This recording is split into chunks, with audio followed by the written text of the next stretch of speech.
In today's video, I'm going to teach you how to set up Sendpulse. If you're new to Sendpulse, it's an all-in-one marketing platform for email, transactional SMTP, CRM, and marketing automation. We'll keep this simple and get you from zero to your dashboard in a couple of minutes with a few tips so you know what you're looking at.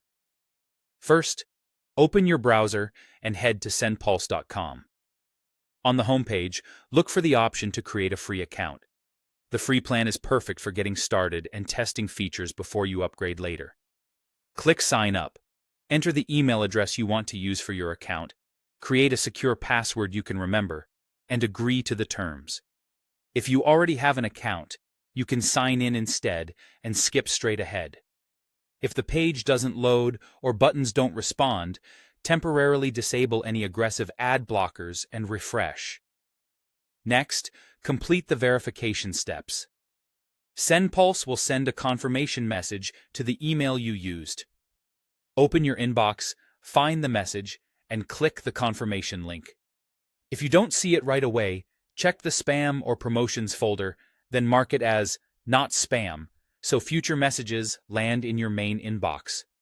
After confirming, you may be prompted for a few basics such as your name, business or project name, website if you have one, what industry you're in, and how you plan to use the platform. Filling this out accurately helps tailor default settings and recommendations, and choosing the correct time zone ensures your future sends happen when you expect. When you're finished, save your changes. Once verified, log into your dashboard. This is your control center. Along the top or side, you'll see core sections like email, SMTP, CRM, and automation. Email is where you'll design templates and send newsletters. SMTP handles transactional messages your app or website might trigger, like receipts or alerts. CRM is useful for organizing contacts, deals, and sales activities. Automation lets you build flows that send messages based on triggers and user behavior. Even if you're not ready to use everything today, it's good to know where each feature lives. That's it for setup.